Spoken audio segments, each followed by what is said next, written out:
Okay, we are moving on. Let's do this.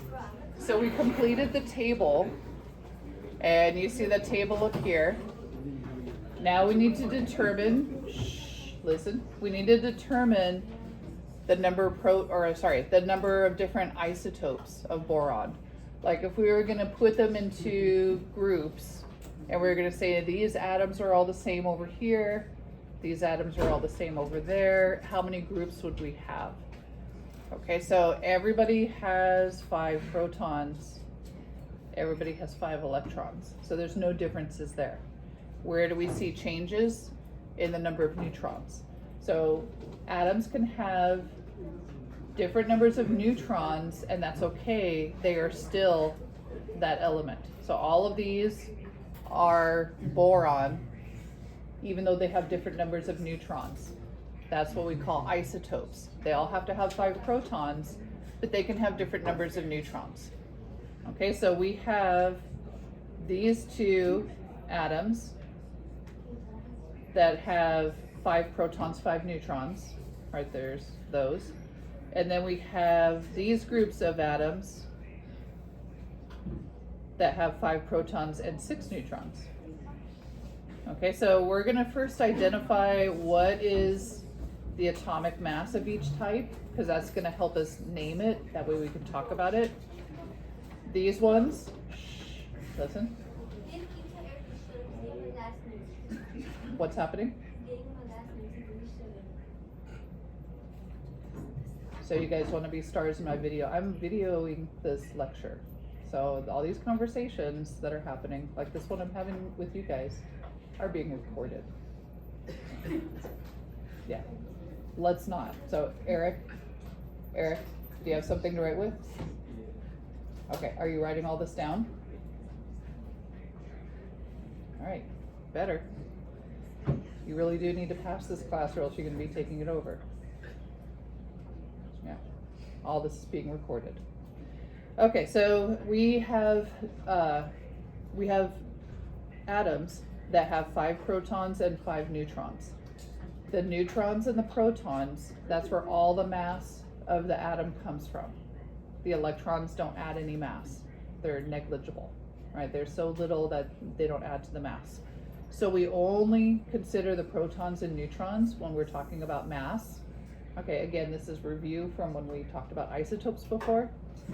Okay, but remember that each atom, or each proton in the atom, and each neutron in the atom has a mass of 1. All right, scientists decided to rename the weight of a proton and the weight of a neutron and name it 1 atomic mass unit. That makes our math really easy. So all we have to do is say how many protons do we have, how many neutrons do we have, add those together, and that's the weight of that atom.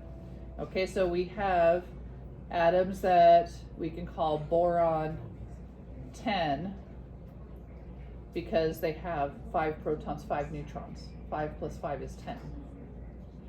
We also have atoms, there's a whole bunch of them here, that have 5 protons, 6 neutrons.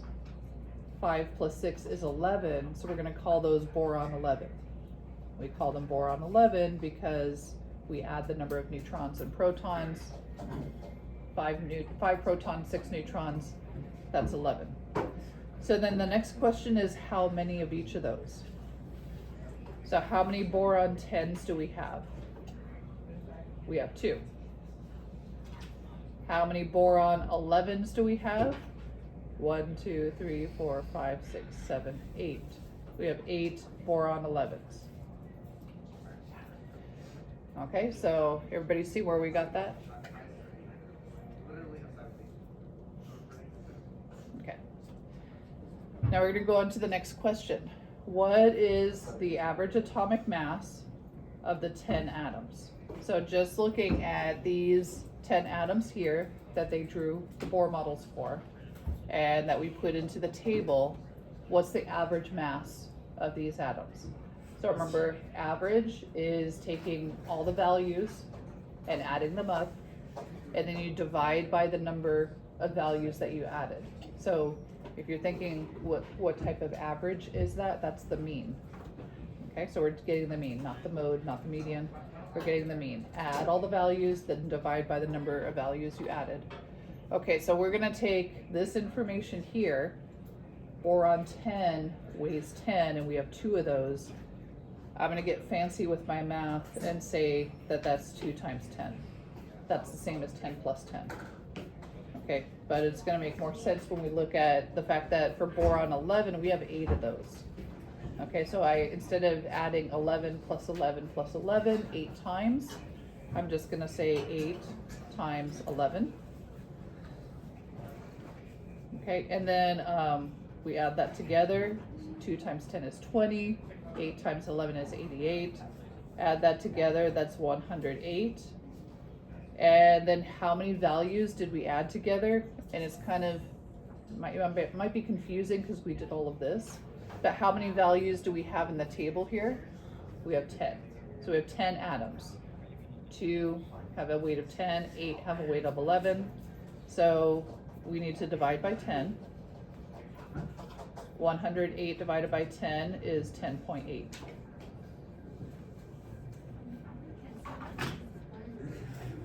Okay.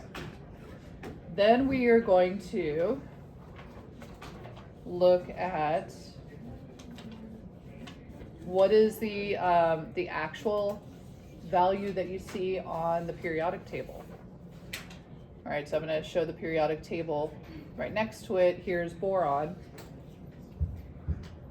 and here's our number. So boron here has an atomic mass on the periodic table. Its average atomic mass is 10.81. We got 10.8. So you can talk about the difference between what's on the periodic table, 10.81, and our value, 10.8.